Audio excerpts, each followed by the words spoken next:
नमस्कार साथियों, स्वागत है आप सभी का मुद्गल मैम की कक्षा में। और आज हम चल रहे हैं संदेह अलंकार की तरफ। तो आइए समझते हैं कि संदेह अलंकार क्या है। परिभाषा देखते हैं। संदेह अलंकार की परिभाषा है, काव्य में जहाँ उपमेय और उपमान के बीच भ्रम की स्थिति बनी रहे।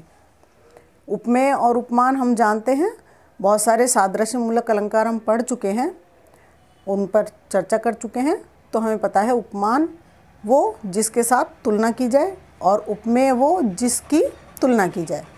तो संदेह अलंकार में क्या होता है कि कौन सा उपमान है और कौन सा उपमेय है, ये समझ ही नहीं आता, भ्रम की स्थिति बनी रहती है। उपमेय उपमान के जैसा लगता है अथवा उपमान उपमेय के जैसा लगता है, तो वहाँ पर संदेह अलंकार होता है। आइए उदाहरणों से समझते हैं इसे। तो सबसे पहले आज हम चलेंगे कठिन से सरल की ओर, यानी कि सबसे लास्ट उदाहरण सबसे पहले पढ़ेंगे। तो देखिए, कैंधो व्योम बीथिका भरे हैं भूरी धूमकेतु, वीर रस वीर तरवारी सी उघाड़ी है। कवि कहते हैं ऐसा लगता है, कैंधो यानी कि समझ नहीं आ रहा है। कैंधो शब्द जो है ये अथवा और या इसके समान शब्द है। कैंधो का अर्थ होता है अथवा या। तो कवि कहता है कि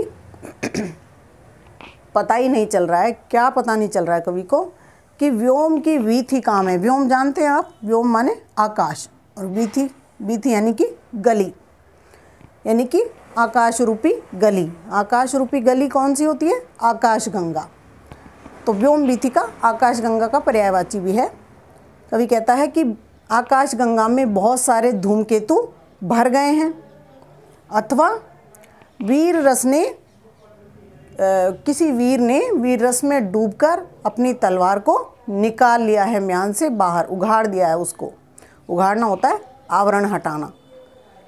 तो कवि कहता है कि समझ ही नहीं आ रहा है कि ये आकाश गंगा है, आकाश गंगा में धूमकेतु भरे हुए हैं, अथवा किसी वीर ने अपनी तलवार को म्यान से बाहर निकाल लिया है। जब हनुमान जी की पूंछ में आग लगाई गई रावण की लंका में, और हनुमान जी एक महल से दूसरे महल पर, एक अटारी से दूसरी अटारी पर चढ़ के और वो आग को फैला रहे थे, अर्थात उन महलों को जलाने का काम कर रहे थे। तो उस समय आकाश ऐसा दिखाई दे रहा था कि वहाँ पर बहुत सारे धूमकेतु हो गए हों, और या फिर किसी वीर ने अपनी तलवार को म्यान से बाहर निकाल दिया हो और वो चमक रही हो। तो इसलिए यहाँ पर संदेह अलंकार है कि समझ ही नहीं आ रहा है कि है क्या। एक और दूसरा उदाहरण देख लेते हैं। भूपति भगीरथ के जस को जुलूस केंदो, प्रगति तपस्या पूरी जनु जन की। केंदो पूरी जनु जन की। कवि कहता है, पद्माकर कवि की रचना है जिसमें उन्होंने गंगा जी की स्तुति की है।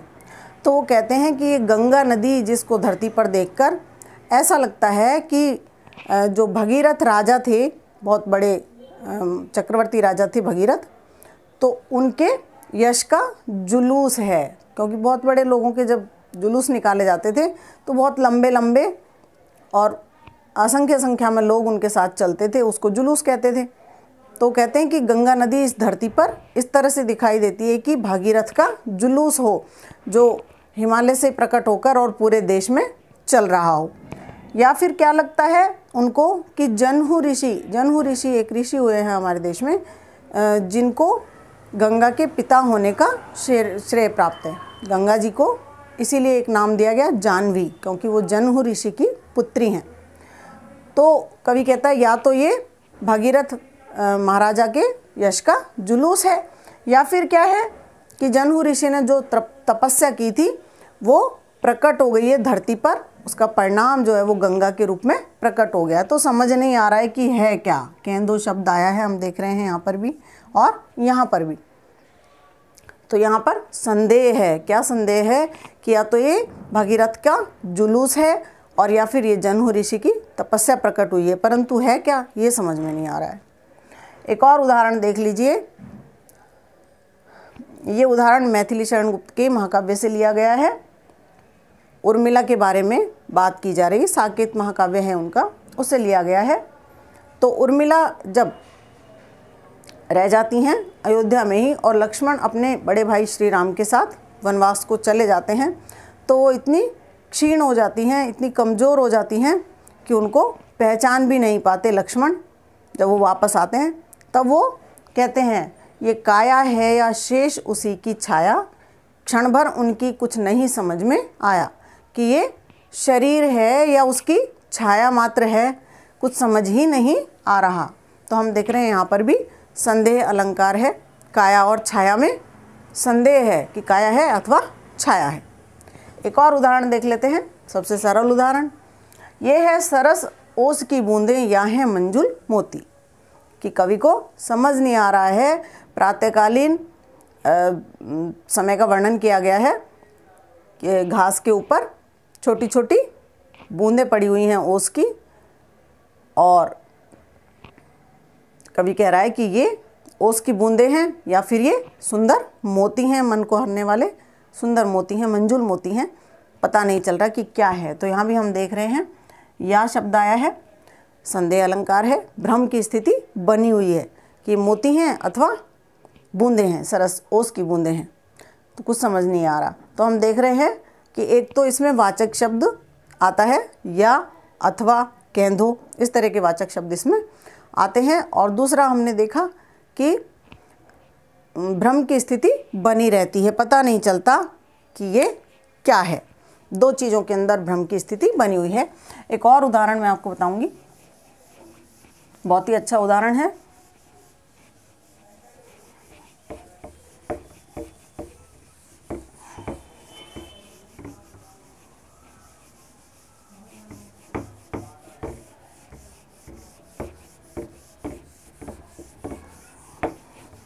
देखिए,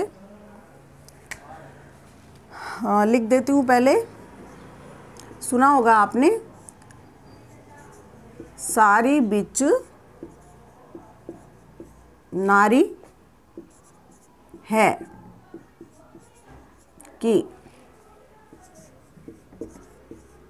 नारी बिच सारी है। अगली पंक्ति है,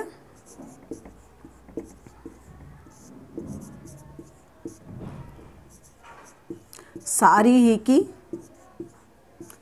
नारी है, कि नारी ही की सारी है। यहाँ भी हम देख रहे हैं, कवि कहते हैं कि सारी बिच नारी है।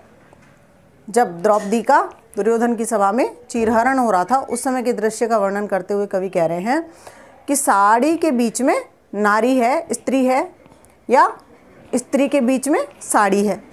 सारी बिच नारी है कि नारी बिच सारी है। इतना ज़्यादा उसका चीर बढ़ा दिया था श्री कृष्ण ने कि वो दुशासन खींचते खींचते थक गया था और साड़ी का ढेर लग गया था, और वो साड़ी है कि समाप्त होने में ही नहीं आ रही थी। तो इसीलिए कवि ने लिखा कि सारी बिच नारी है या नारी बिच साड़ी है, कि साड़ी नारी के इर्द गिर्द लपेटी जाती है, परंतु यहाँ तो पता नहीं चल रहा है कि नारी साड़ी के बीच में है या साड़ी नारी के बीच में है। आगे कहता है, सारी ही की नारी है कि नारी ही की सारी है, कि साड़ी की ही नारी बनी हुई है, ये नारी जो है ये साड़ी से ही बनी हुई है, अथवा साड़ी नारी से बनी हुई है, यानी कि भ्रम की स्थिति बरकरार है साड़ी और नारी के बीच में। तो आते हम देखते हैं कि यहाँ पर भी संदेह अलंकार है। यहाँ पर देखिए कि शब्द आया है जो कि अथवा का प्रतीक है, तो इसलिए यहाँ पर संदेह अलंकार है। तो दोस्तों, आपको संदेह अलंकार समझ आया होगा अच्छे से, और एक बार और ध्यानपूर्वक देखिएगा तो और अच्छे से समझ में आ जाएगा।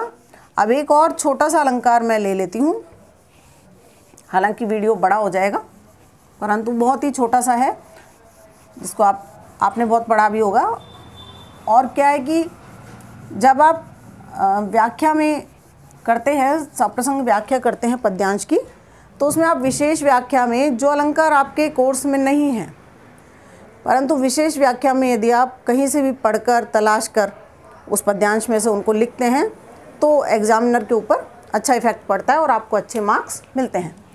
तो अगला हम छोटा सा अलंकार ले रहे हैं, संबोधन अलंकार।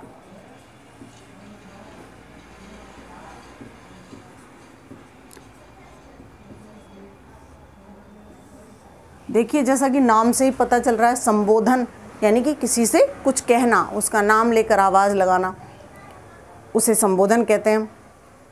तो इसीलिए इसकी परिभाषा है, काव्य में जहाँ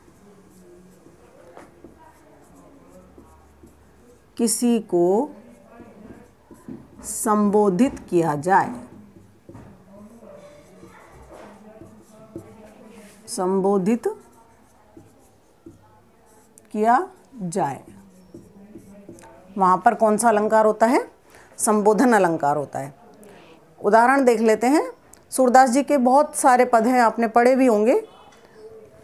हर एक पद में ही, भ्रमर गीत के बहुत सारे पद हैं जिनमें आपको संबोधन अलंकार मिल जाएगा। देखिए पहला उदाहरण,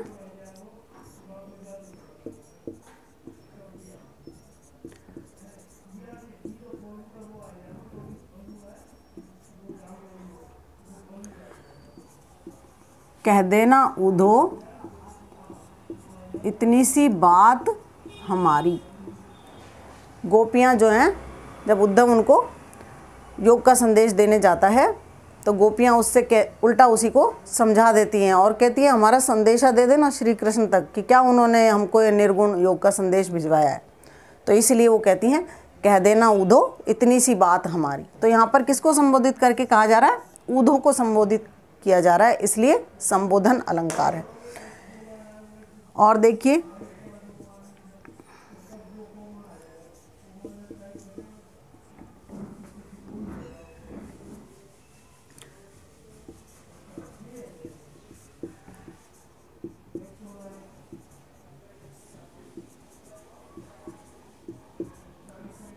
मैया मैं नहीं माखन खायो।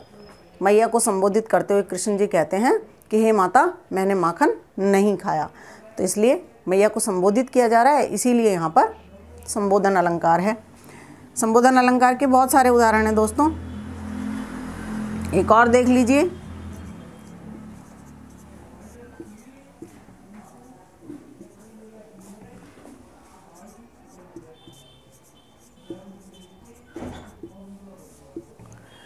केशव से कह रही हैं गोपियाँ, कृष्ण जी का एक नाम है केशव, कि हे केशव कहा नहीं जाता हमसे कि हम तुमसे क्या कहें, तुम्हारे वियोग में, तुम्हारे विरह में हमारी जो हालत है वो हम बता नहीं सकती हैं। और देखिए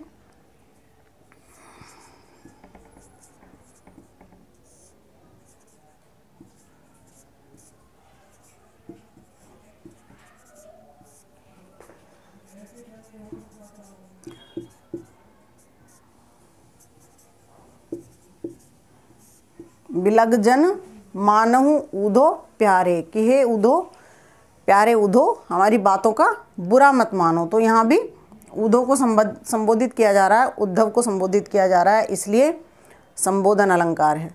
तो दोस्तों संबोधन अलंकार के ऐसे ही और भी छोटे छोटे उदाहरण आप ढूंढ सकते हैं और अपनी परीक्षा में लिख कर आ सकते हैं। मैं समझती हूँ आपको वीडियो अच्छा लगा होगा, और यदि अच्छा लगा है तो प्लीज़ सब्सक्राइब कीजिए, अपने दोस्तों में शेयर कीजिए। धन्यवाद।